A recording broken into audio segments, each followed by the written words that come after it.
آیت نمبر 101 وما اور نہیں ظلمنا ہم نے ظلم کیا ہوں ان پہ، ولیکن اور لیکن ظلموا انہوں نے ظلم کیا انفسہم اپنے نفسوں پہ، اپنے آپ پہ، انفس جمع ہے نفس ان کی، فما پس نہیں ما نافیہ، اغنت فائدہ دیا، عنہم ان کو، ان سے ان کو، عن الگ ہے ہم الگ ہے، کس نے فائدہ نہیں دیا؟ آلہتہم ان کے ان معبودوں نے، آلیہ جمع کس کی؟ الہن، الہن جس کی عبادت کی جائے، آلیہ الگ ہے ہم الگ ہے، بس نہیں فائدہ دیا ان کو ان کے ان معبودوں نے۔ ان میں کیوں کہہ رہا ہوں؟ کیونکہ آگے صفت آ رہی ہے۔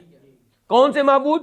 التی جن کو، یدعون وہ یہ پکارتے تھے، من دون اللہ اللہ کے علاوہ، من شیء کچھ بھی، من شیء کا تعلق کس سے ہے؟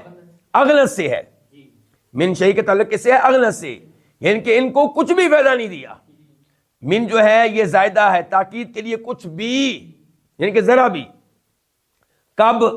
لما جب، جا آیا، امرو حکم، ربی کا تیرے رب کا، وما اور نہیں، زادو انہوں نے بڑھایا، ہم ان کو، کنہوں نے نہیں بڑھایا؟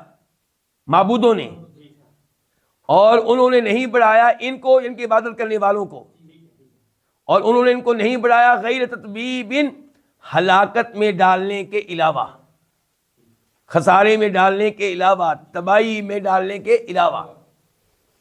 اللہ رب العزت یہاں پہ وعدے کر رہے ہیں اس آیت کے شروع میں کہ ان سب اقوام پہ اللہ کا عذاب آیا، لیکن عذاب بلا وجہ نہیں آیا۔ ان عذابوں کے پیچھے ان کا اپنا ظلم تھا جو انہوں نے اپنے اوپر کیا تھا، کفر و شرک، دیگر گناہ بھی تھے، تو اہم ترین گناہ کیا تھا؟ کفر و شرک، اللہ تعالیٰ کے ساتھ اوروں کو شریک کرنا۔ اور یہ سمجھتے تھے کہ جن اوروں کو ہم اللہ کے ساتھ شریک کر رہے ہیں یہ اللہ کی محبوب ہستیاں ہیں، یہ اللہ کے پیارے ہیں، ہم ان کی عبادت کرتے ہیں، ان کو سجدہ کرتے ہیں، ان کے نام پہ جانور ذبح کرتے ہیں، یہ اللہ کے ہاں ہماری شفاعت کریں گے، یہ اللہ کے عذاب سے ہمیں بچائیں گے۔ تو فرمایا لیکن جب اللہ کا عذاب آیا تو ان کے وہ معبود جن کو اللہ کے علاوہ پکارتے تھے انہیں کچھ فائدہ نہیں دے سکے۔ یہاں پہ ان کو کیا کہا گیا؟ معبود۔ تو اس سے پتہ چلا کہ اللہ کے علاوہ اور بھی معبود ہیں، اس لیے لا الہ الا کا یہ ترجمہ کہ اللہ کے علاوہ کوئی معبود نہیں ہے، یہ غلط ہے، معبود تو ہیں۔ تو لا الہ الا اللہ کا درست ترجمہ کیا ہے کہ اللہ کے علاوہ کوئی سچا معبود نہیں ہے، کوئی برحق معبود نہیں ہے، کیونکہ اصل میں کیا لا الہ حق الا اللہ۔ تو انہیں ان کے معبودوں نے کچھ فائدہ نہیں دیا جن کو اللہ کے علاوہ پکارتے تھے، یدعون پکارتے تھے۔ پتا چلا غیر اللہ کو پکارنا کیا ہے؟ کفر و شرک ہے۔ صرف یا اللہ، اللہ کو پکارا جائے گا، یا رسول اللہ مدد، یہ پکار درست نہیں ہے، یا علی مدد، یہ پکار درست نہیں ہے۔ شیخ عبد القادر رحمہ اللہ کو پکارنا بھی درست نہیں ہے۔ دعا یہ عبادت ہے، اس عبادت میں اللہ کے ساتھ اوروں کو شریک کرنا جائز نہیں ہے۔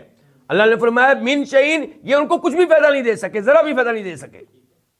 اور آج بھی جن قبر والوں کو پکارا جاتا ہے، شیخ عبد القادر جیلانی رحمہ اللہ ہوں یا امیر المومنین جناب علی ہوں، شرک کرنے والوں کو ان کا کچھ فائدہ نہیں ہوگا۔ لما جاء امر ربک، جب تیرے رب کا حکم آیا، جب عذاب آیا، البتہ فائدہ تو کوئی نہیں ہوگا، نقصان ہو سکتا ہے۔ نقصان کیا؟ کہ چونکہ ان کی عبادت کرتے تھے اس لیے مزید عذاب ملے گا۔ ایک تو اللہ کے نبی پہ ایمان نہ لائے، اللہ کے کلام پہ ایمان نہ لائے، تکذیب کی، مذاق اڑایا، اور چونکہ ان معبودوں کی عبادت کرتے رہے تو ان کی عبادت کی وجہ سے ہلاکت میں اضافہ ہوا، تباہی میں اضافہ ہوا، فائدہ کوئی نہیں ہوا۔